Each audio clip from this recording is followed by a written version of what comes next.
Welcome back to video 2 of the MA40 NERF to Airsoft conversion. If you haven't already, check out video 1 and then pick up back in here to continue the conversion.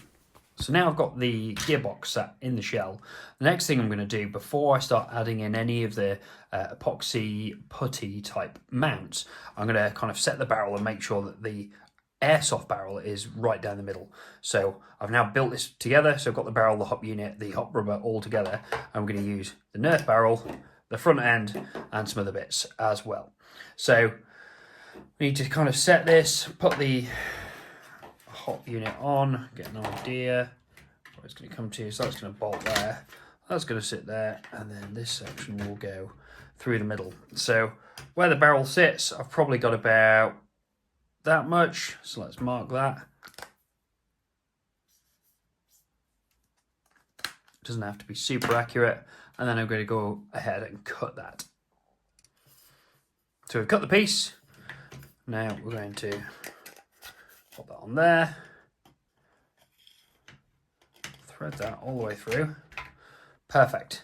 So what we want to do, because clearly the NERF shell is going to hold this central and locked, so what we need to make sure is this barrel, the airsoft barrel, once obviously we've set all the gearbox, runs right down the middle of this so that it's clearly accurate. So I don't know if you can see this in a minute. So at the minute it's sat right on the bottom. So kind of means that the gearbox is sat probably too far into the shell. So what we will do is when we start building these epoxy bits here, we're going to raise that up ever so slightly. But clearly we're going to start with this end first because that is the most important. So what we're going to do, so the easiest way to do this, I found when I first did this, is you can get some insulation tape and just wrap it around 2 points that are going to sit in here. So that's just going to get thicker and thicker and thicker. Because it's a circle, it's clearly going to hold the barrel in the middle, and then once it's nice and snug in here, it's going to sit in there. Other options you've got, so I've picked up, it's just I found it in my garage, just some tubing, some just water coolant hose that sits nice and snugly inside the barrel. So I'm just going to force that in there, and funnily enough, the airsoft barrel sits nice in the middle of it as well. So that will just hold that. Can't do this through a camera, nice and centrally. So what we're going to do is slide that through there.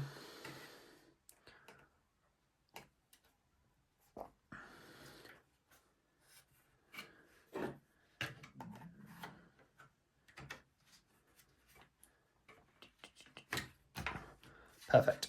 So now that's all secure, that's all solid. We can kind of see there is a bit of an arc going up here. So what we'll do is we'll build up just some epoxy putty, epoxy resin underneath, just to hold that in position, just so there's no kind of force on this section. It's not going to need much, it's just going to need a bit at the back end. And again, we'll build that up in a little while. Right, so we want to start making sure that this gearbox isn't going to move once we put the shell on, any kind of way that's going to then put any kind of spin or directional instability on the BB. So this wants to be pretty solid. So at the minute, you can see it's kind of moving up and down the shell. Even with the shell on, it's going to give it a lefty-righty type thing.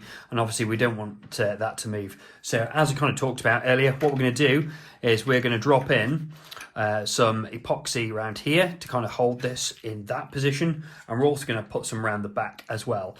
Also, if we push on the barrel up here, we can see there's a little bit of lifting here. So that means that this isn't resting on anything. So we want to build up a little bit of epoxy underneath. Now, how are we going to do that without sticking it to the shell? What we need is just some standard cling film. What we're going to do is wrap the gearbox in the cling film. Now clearly then, once we lay it in, we push the epoxy in, the epoxy is going to stick to the cling film, or not really, it's not going to really stick to anything. Once the epoxy is pretty much dry, we're going to remove the gearbox. Clearly, the epoxy is going to be against the cling film will come away and we won't be stuck, and our gearbox will actually be able to be removed, and we've effectively created some molds around those sections of the gearbox. So that's what we're going to do with that. What you need, I'm using this, other brands you can go for, it's basically epoxy putty. It's workable, comes in two parts I think. This one might actually just have it down the center. You just ball it up, roll it together. You can do it in your hands. I would suggest probably putting some gloves on and then just push it in there, leave it to set, and that will be perfect. This is the plastic weld. You can get other ones as well, up to like steel if you wanted like super strong bonds, but this one is more than enough. So that's the gearbox wrapped up. What you want to make sure as well that it's pushing against the skin. So actually when we push the epoxy in, it's going to sit flush in there, because we want to make sure that actually it goes into these areas and pushes the gearbox up to trap it against that top, so there's no movement up and down. We'll fix left and right in a minute. Likewise at the back, we're going to be using this section back here. Not too much. Just build up that section in there. One thing you do want to be cautious of is putting too much in. Clearly, when we run the Bowden spring, we're going to run the Bowden spring down here through this section and then underneath here to then pop out in this section here round and into the hop unit. So when we're building up this section here, don't come too far into this section here. We want to just use the top section underneath where the spring would be located and build that up into, I'll probably be able to mark it. So we effectively want to build up there and in there, and that'll be able to show you. You can work it out. We'll run this in fast time and we'll go from there.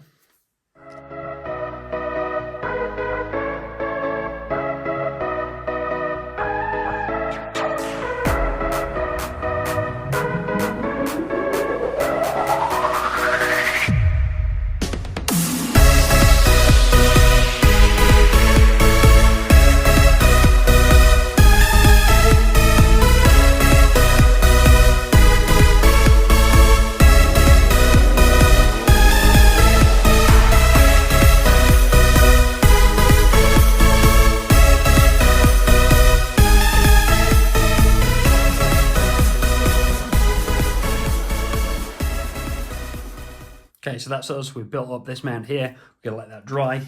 I've also done the complete opposite to what I told you in the first place. I've built up the mound here, so at the back, and I left the gap underneath here. So just underneath where the spring would normally go into the gearbox, just to the left of that, there's a gap just for the Bowden tube to run into. Don't worry if you fill that area completely, you can then obviously cut and sand the epoxy. Probably best to do it that way, fill too much and then cut and sand for the tube so you know you've got a nice solid mount. But let that dry and then we're going to come back, remove the gearbox, we're going to get the cling film off it, and then we're going to build up some of the mounts underneath to stop the lefty-righty wobble. So we've let this dry, we'll pull this out. There we go, nice and tight. And we've created two super solid mounts in here where the gearbox just drops in, he says, and sits in there. The only thing we had to do is obviously when the barrel was in, there's a bit of flex in here, so we need to just build up a little bit underneath the gearbox just to stop that flexing and that barrel movement. So we just need a little bit in here. Now, because this has got cling film on, we can just drop another bit of epoxy in there, just force it down, it'll just splay out a little bit. So that's what we're going to do.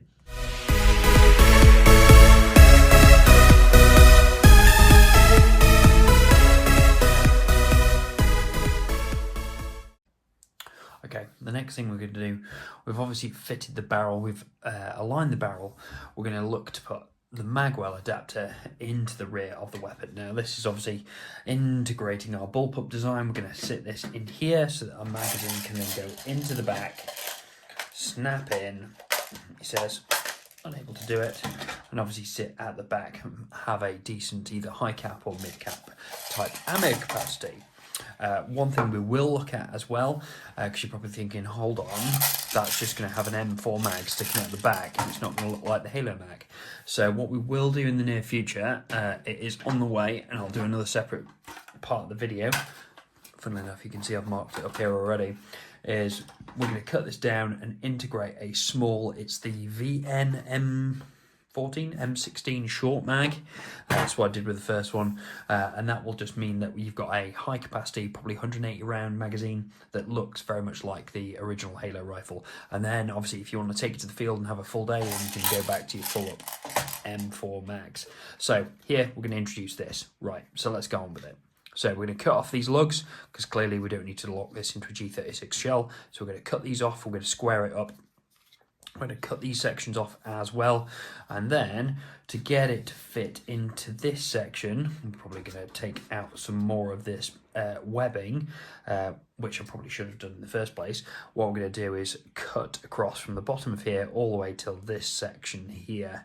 You can see on the camera there's a little lug here. We're going to just square that up as well, just so it sits neatly in there, and then we're going to get some Bondo and stick that in.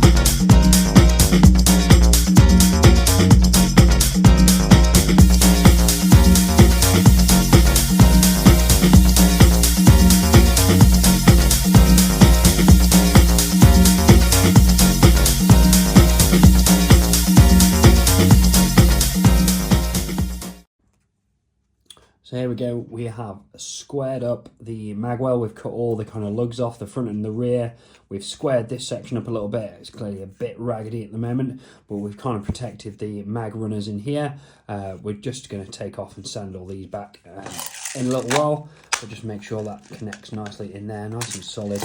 And this is going to sit into this little square section here. So where you can see just below, I'll use this to point, just below this section here, that's where the top of this is going to sit. That line there, just along here, and then the bottom just along here. It's going to wedge in quite nicely. And obviously with a bit of help of our JB Weld, we're going to lock that in place. Now we do need to take some more webbing out. You can probably see I've marked these sections up already.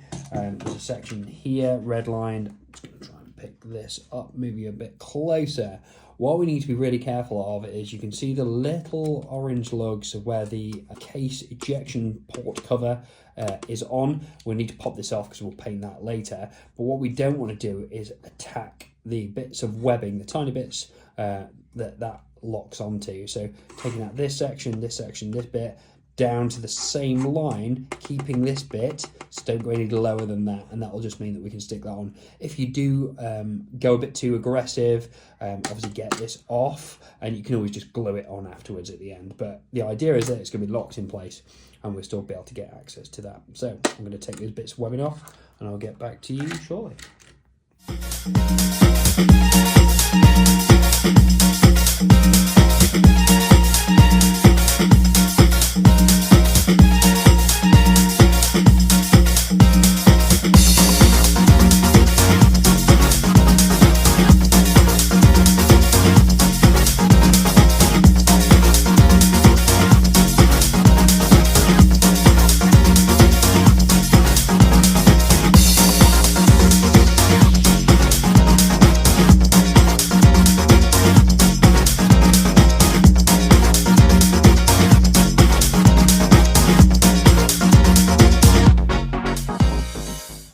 So there we go, so we've now cut all that magwell, all that out, so we've kind of given that a good position. We've not attached the, attacked, clearly been doing this far too long. We've not attacked the yellow tabs. We've squared up a little bit more of this material on here, so again we're just going to sand that nice and steady, so nice and clean, and you can see that actually that sits nicely in that little gap there. Even when I tilt it, it's just kind of held in place. You can try the mag as well and see that that sits nice and horizontally. So I haven't clearly removed the webbing off the opposite side, so it's not going to sit particularly well. But you can kind of sit that on top and get a good idea of where the mag is going to sit. Lock you in, sweet. And this is clearly the long mag. I haven't talked about it yet. We're going to talk about it in the near future, of how we're going to change this bottom section There we go. Nice little cheeky line for you to show you what's coming up into a proper high capacity mag using the short VM M4 M16 mags. So you can see that's where it's going to poke out when we're using the proper mags, and we'll do some more modifications to that in the future.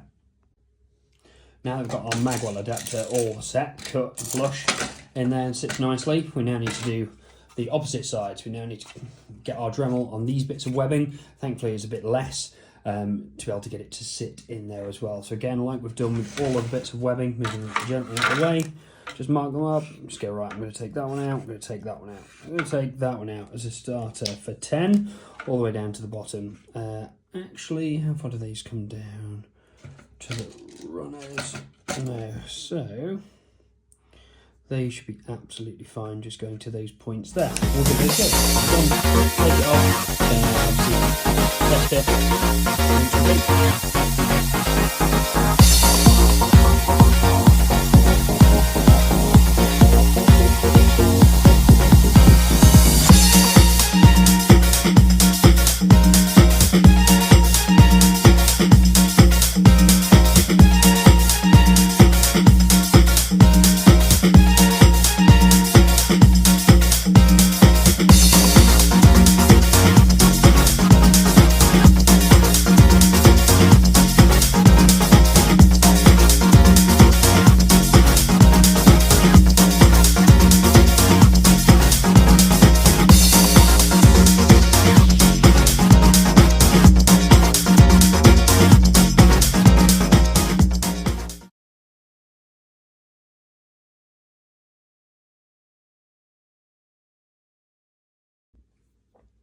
So here's your inspiration shot. As you can see, we've got the kind of shell overlaid. You've got your mag at the back. Obviously nothing's secure inside yet. We're going to need to JB weld the magwell adapter in position. We're also obviously going to need to get to the mag release, because otherwise we're never going to be able to fill this up ever again. And obviously the gearbox is in. We're going to get the epoxy mounts set up, but you can see that we're now pretty much fully integrated. We've still got the bound spring to run in, but we're getting there, aren't we? And now obviously we can see that we can hold this up if we really wanted to. Clearly nothing's connected back in, so it's all going to fall apart. We can start feeling the weight of it. We can start feeling that the rifle is pretty solid and how it's going to be. Okay, so now we're going to look at attaching the bound spring. Now, you can come up with your own idea for how to do that. So for this one, because obviously it's got one of these spouts that isn't removable, some other magwell adapters are just straight through, depends which kind of brand you get. What I'm going to do is drill down into this section to widen out this hole in the middle, so I can feed the Bowden spring in there and then use the inner section to glue it in position, and that's going to hold it nicely in position. Clearly we could build that and reinforce that with some JB welder on the outside or some epoxy paste in the future as well, but that's what we're going to do.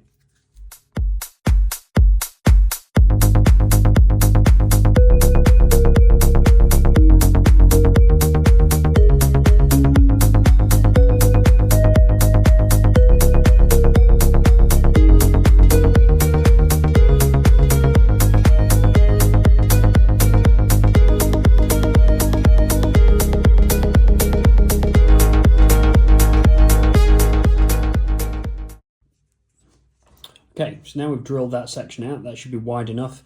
What you might have to do as well, clearly, you should be able to see all the way through there. The drilling might just melt some of the plastic, so you'll just have to check that the BB feeds, maybe get a file in there. What I did find out with this, I was a little bit more aggressive with it, so these sections do pop off, so you can actually just get in there and drill it. If you want to just save that bit for something else, you could probably fashion a some sort of washer on top of that, holding pretty much what we're doing here, but actually this is going to work quite nicely. So that's going to go on, and then we're going to feed the Bowden spring into there. Grab it here, and that should just push in nicely, like so. Make sure it's nice, and there we go. And that's trapping it nice and tightly. So what I'm going to do is just get my high cap Mac. I'm going to pour some BBs in it. There we go. So what we're going to do is high cap in there, and the BBs run out onto the floor. So perfect. So what we can do is glue this in position, so we know that feeds nicely. And actually we also know that that holds the BBs when the mag's removed. So that's all great news. So cool, move on to that, get that done, come back to me in a little while. So I'm going to secure this bowden spring now. Clearly we haven't cut it to length. We're going to leave the other end and we're going to cut it once we know the gearbox is all routed in, how we're going to route this in. So I'm just going to get a little dollop of JB Weld. This is the 2-part JB Weld, black and white. It is the steel, harder steel, whatever it's labelled as, I can't remember. So 1 part black, 1 part white. And this is what we'll use to secure the magwell in itself. So 2 of those equal parts, mix them together.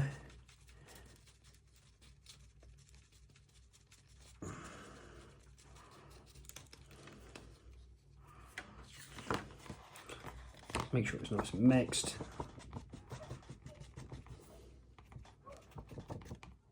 And what we're going to do is just apply a little bit onto the spring, onto the plastic section, just to kind of build up a bit of bonding to make sure it doesn't come out. Try to be as neat as we can. And there we go, lay that down, allow that to dry. Another job done. While I'm thinking about mag adapters, so I've done a couple of these now, and the first time the mag adapter I used had, let me see if I can get my screwdriver. From the top to the bottom was just a straight through.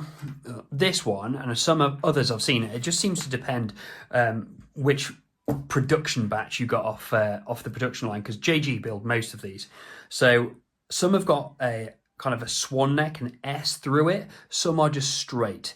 What I've noticed, and just playing with this one, I had a fix for this, but it seems to have fixed itself anyway. With the straight through one, when you pull the mag out, you're going to lose quite a few of the BBs that are in the bowden spring, because there's nothing stopping it coming through. Now it seems, and again, it might just be luck, but it seems that the S swan neck versions have got a little lip inside that stop the BBs coming back through. So obviously when we pull out a mag, that's going to then stop a lot of the BBs falling out of the bowden tube, and then obviously having to kind of stress it in order to feed into the hop. Also means that you don't get a load of BBs falling out your feet, which is uncool. Was one of the things I wanted to address from version 1 to version 2. So yeah, short answer is try and get the S, the swan neck version. So obviously goes in here, comes out somewhere about here inside. So you can see it's going to make that S shape. Thanks for watching. If you've enjoyed the video and enjoying the conversion, like and subscribe. That means you won't miss episode 3 when it drops in a little while. I'll see you back here for the next video.